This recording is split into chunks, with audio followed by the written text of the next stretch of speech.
एक रहस्यमयी चाबी का खोज। अर्जुन एक तरह का खोजी था।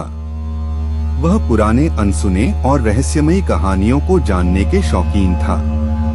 उसके पास एक पुरानी हवेली थी जो कई सालों से बंद पड़ी हुई थी। एक दिन जब वह अपनी हवेली की जांच कर रहा था तो वह एक छोटी सी कमरे में पहुंचा जहां पुरानी चाबियों की एक बड़ी संख्या लटकी हुई थी।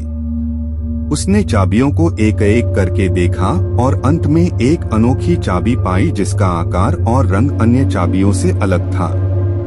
उसका दिल उस चाबी के पास खींच गया।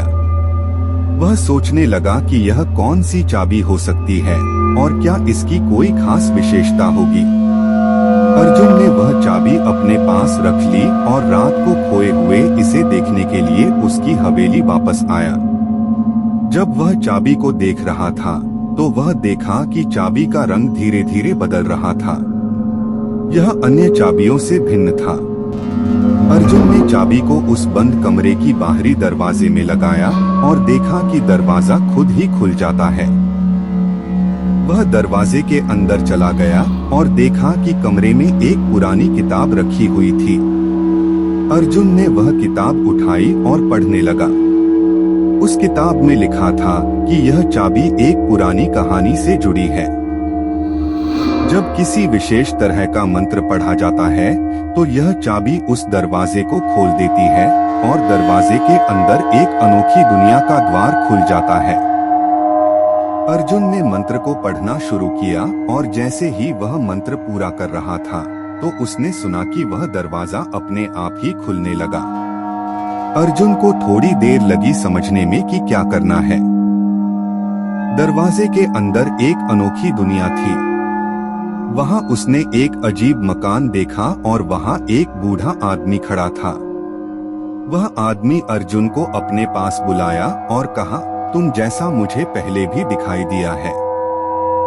अर्जुन ने कहा, मैं यहाँ कैसे आया और यहाँ क्या हो रहा है? बूढ़ा आदमी ने कहा, तुम्हें मेरी बात माननी चाहिए। यह एक अनोखा समय है और इस समय में कुछ भी हो सकता है। तुम्हें यहाँ से जल्दी बाहर निकल जाना चाहिए। अर्जुन को अब समझ में आ गया कि यह सब कुछ असली नहीं था। वह तुरंत दरवाजे की ओर भागा और जैसे ही वह बाहर निकला तो वह देखा कि उसकी हवेली के पास एक गहरी गड्ढा खोदी गई है। वह गड्ढे के ओर भागा और देखा कि उस गड्ढे में उसका पुराना घर था। अर्जुन को अब समझ में आ गया कि वह अपने पुराने घर पर खो चुका था और उस चाबी ने उसे अपनी पुरानी यादों के जगह ले जाने की कोशिश की थी। वह सोचता रह गया कि उसे कैसे इस स्थिति से निकलना है।